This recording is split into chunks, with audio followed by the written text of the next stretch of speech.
पता है हमारे टीचर लोग बोले थे कि स्टूडेंट भले पढ़ाई में अच्छा ना हो लेकिन उसे कुछ कुछ चीजों का सोच करना चाहिए।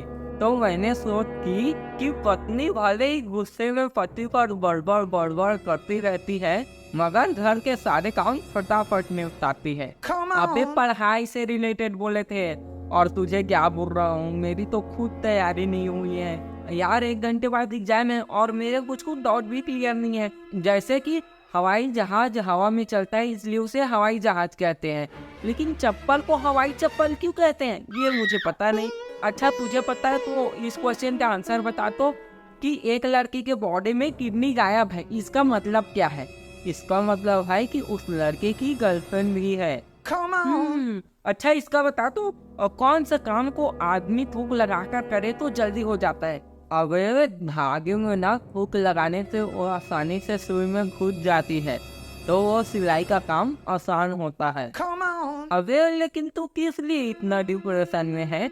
अरे यार इंटेलिजेंट दिखने के चक्कर में चंद्रयान 3 का स्टेटस लगा दिया, किसी ने इसरो का फुल फॉर्म पूछ दिया, तो इतनी सी चीज मुझे पता ही नहीं तो वो एग्जाम कैसे दिला पाऊंगा। अच्छा चंद्रमा से याद आया, इसका आंसर बता तो कि कार के पीछे एल लिखने का क्या मतलब होता है? एल का मतलब होता है कि ड्राइवर लंड की तरह है, कहीं भी रुक सकता है। अबे यार मुझे क्या पता, मैं गलत गलत आंसर दे रहा हूँ तेरा। मेरी खुद की तैयारी अच्छी नहीं है। कल ना मेरे पापा गैराज में नहीं थे तो हमारा गैराज का काम मैं संभाल रहा था, तभी एक आदमी अपने पंचर बाइक के साथ गैराज में आया और बोला बाइक को घसीट घसीट कर गाड़ पड़ गई। तो मैं कंफ्यूज होकर पूछा तो पंचर कहाँ लगाना है, बाइक में या आपकी गाड़ में? तो वो मुझे बहुत मारा तो दर्द मारे कल पढ़ नहीं पाया। तो भाई तू एक आदमी से मार खा गया, इसीलिए बोलता हूँ रात को सोते टाइम ना दूध पीना चाहिए, इससे दिमाग तेज होता है और एग्जाम भी अच्छा जाता है। भाई मैं अक्सर रात को दूध ये सोच कर नहीं पीता कि दूध पीने के बाद घूंघट किसका उठाऊंगा। वैसे उठाने से याद आया, इस बार एक नई लड़की भी आई थी हमारे क्लास में जो 3 6 और टेस्ट में बहुत टॉप करती थी।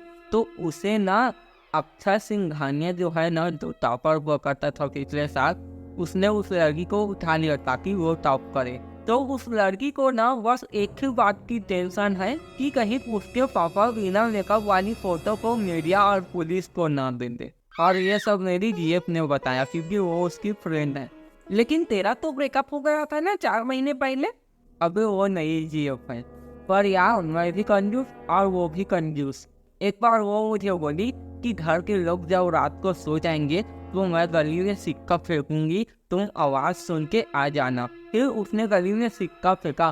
फिर मैं 1 घंटे बाद गया तो उसने पूछा इतनी देर कहाँ लगा दी? तो मैंने कहा सिक्का ढूंढ रहा था।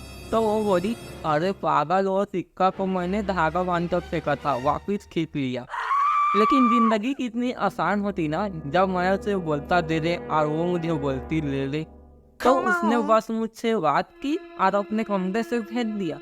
तो भाई लड़कियां 2 तरह की होती हैं, पहली वो जिनके मुंह में हल्का सा मेकअप होता है, दूसरी जिनके मेकअप में हल्का सा मुंह होता है। तो मुझे पहली टाइप की लड़की पसंद है लेकिन वो दूसरी टाइप की थी। तो मैंने सोचा कि छोड़ो अपनी पसंद, सच्चा प्यार मिल रहा है वो जरूरी है। लेकिन वो झूठी निकली। जब मैंने उसे फोन करके पूछा कि कहाँ हो तो उसने बोला कि मैं अपने फ्रेंड के साथ मूवी देख रही हूँ, लेकिन उसकी वो फ्रेंड मेरे साथ थी। फिर हम दोनों बहुत झगड़ा होने लगे। लेकिन यार ये कुदरत का नियम है कि जब आप सुधर जाते हो उसके बाद ही आपके सारे कान बाहर आते हैं। तो मेरी पुरानी बातों को लेकर झगड़ा करने लगी। फिर मैंने सोचा कि चलो यार सियाने में झूठ उठ बोलते रहते हैं, बात खत्म करो। और मैंने उसकी सहेली के भी बोल दिया कि हमारा कुछ नहीं हो सकता, मैं उससे बहुत प्यार करता हूँ। फिर मेरी जीव से बहुत अच्छे से बात करने लगा, उसे आई लव यू बोलने लगा, वो भी मुझे आई लव यू टू बोलने लगी। लेकिन यार उसके आई लव यू टू में टू ना TWO वाला था। और फिर मैंने एक दिन उसे किसी और लड़के के साथ देखा, तब उसके आई लव यू टू का मतलब समझ आया। तो मैं उसके पास तुरंत गया और उसे जाके बोला तुम जो आए जिंदगी में गाड़ मर गई। तो ना वो गाना और शायरी की बहुत शौकीन थी। तो मैं उससे बोला तुझे देखकर मैं जाता हूँ पिघल, चल भोसड़ी के फुर्सत से निकल। और उससे ब्रेकअप कर लिया। मैं पहले ही उसके पास नहीं जाना चाहता था। आता और वो सुंदर ही नहीं थी, पर क्या करे, काली चूड़ी परी लगती है जब लंड खड़ा होता है। उस लड़की के ब्रेकअप के बाद मुझे समझ आया कि चूतियों होते हैं वो लोग जो चूत का इंतजार करते हैं, असली मर्द तो होते हैं जो अपने हाथों का इस्तेमाल करते हैं। फिर मैंने डिसाइड किया कि अब न गांव की पंचायत न सरपंच का दंड, अब अपनी मुट्ठी अपना लंड। फिर मैंने एक बार न कस्टमर केयर के पास कॉल किया। वो बोला, हेलो सर, मैं आपकी क्या सेवा कर सकता हूँ। तो मैंने कहा, तुम्हारी शादी हो गई है। तो वो बोला, हाँ सर हो गई है, लेकिन आपको क्या।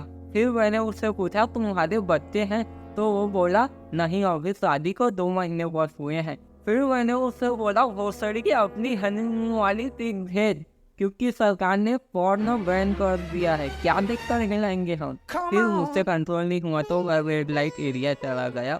तो वहाँ पर एक रंडी मुझे भाषण सुनाते हुए बोली कि मैंने अपनी पूरी जिंदगी इज्जत के साथ गुजारी है, किसी के सामने हाथ नहीं फैलाया। पर टांगों की बात अलग है। तो मैं उसकी बातों से इरिटेट हो गया और डिसाइड किया कि अब कोई बुलाए, जाने का नहीं। मेरे को जाने का तो है, लेकिन कोई बुलाते ही नहीं। मेरी तो शक्ल ही ऐसी है, इसीलिए कोई लपेटे में आते ही नहीं। अबे जाने से याद आया, चल चल बोर्ड एग्जाम दिलाना है भाई, ऐसी वैसी नहीं। हाँ यार, लेकिन ठीक से जाएंगे। हुआ क्या कि पिछले साल ना मैं ऐसे ही एग्जाम के लिए जल्दी जल्दी जा रहा था। तो एग्जाम के लिए जल्दी जाना था तो ऑटो वालों को बोला, भैया जल्दी जल्दी चलो। तो उस ऑटो वाले ने मुझे टिप दिया। तब समझ में आया यार कि किसी भी विवाहित व्यक्ति से बहस नहीं करना चाहिए, क्योंकि वो घर की बारात आप पर निकाल सकता है। तो चल आराम से चलेंगे। अबे जल्दी बताना रिजल्ट में पास हुआ कि नहीं। अबे यार रिजल्ट आ गया है, लेकिन वेबसाइट में ट्रैफिक के कारण खुल नहीं रहा है वेबसाइट। बेटा आज अगर तेरे कम नंबर आए और वो देख के मैं मर गया तो सामने वाली फैमिली को जरूर बुलाना। क्यों? क्योंकि उनके घर की औरतें मुंह पर लिपट लिपट कर रोती हैं। अरे शादीशुदा हो आप, प्यार मम्मी से करो। अगर आप कुंवारे होते तब दूसरे के बारे में सोच सकते थे। बेटे जब 2 कुंवारे प्यार कर सकते हैं तो 2 शादीशुदा क्यों नहीं? अंकल ये गलत है, गलत रास्ते पे हो आप। बेटा मैं ना बापू के रास्ते पर चलता हूँ।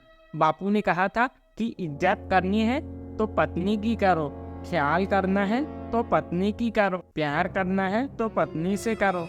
लेकिन बापू ने ये नहीं बताया कि किसकी पत्नी के साथ करना है।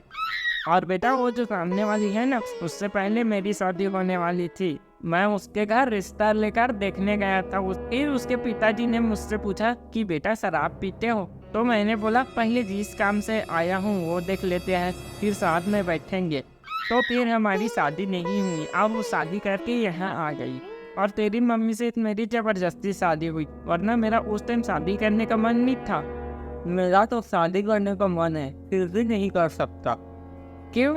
एक बार मैंने पंडित जी को अपनी कुंडली दिखाई थी, तो वो बोले मेहरारू वाला पन्ना चूहा की तर गया है। तू देखना रिजल्ट आया क्या? बेटा दोनों लोग अच्छे नंबर लाना। अच्छा आपका आया था क्या? हर सफल आदमी के पीछे एक औरत का हाथ होता है, लेकिन मैं लड़कियों के चक्कर में नहीं था। लेकिन आपके पीछे तो मम्मी का हाथ है, आप क्यों सफल नहीं हो रहे? बेटा दुनिया कहती है कि हर सफल आदमी के पीछे एक औरत का हाथ होता है, पर किसी को ये नहीं पता कि उस औरत के हाथ में डंडा होता है और वो डंडा आदमी के कान में घुसा होता है। क्या? खुल गया। मैं पास हुआ क्या? क्या बताऊं भाई, जब छोटे थे तो नजर लगती थी, अब लौड़े लगते हैं और लग गए। हेलो गाइस, तो उम्मीद करता हूँ कि आपको वीडियो पसंद आया होगा। तो प्लीज़ वीडियो को लाइक करें, एक कमेंट करें और प्लीज़ मेरे चैनल को सब्सक्राइब करें। आपको इससे कुछ नहीं जाएगा, लेकिन मेरी बहुत बड़ी हेल्प हो जाएगी। प्लीज़ 2 दिन से सोया नहीं हूँ वीडियो के चक्कर में, तो प्लीज़ समझा करो, सब्सक्राइब कर दो। और ये था फाइनल एपिसोड और बाकी का लिंक मैं डिस्क्रिप्शन में दे दूंगा, आप देख लेना। उम्मीद करता हूँ कि और बनाऊं और आपको पसंद आए।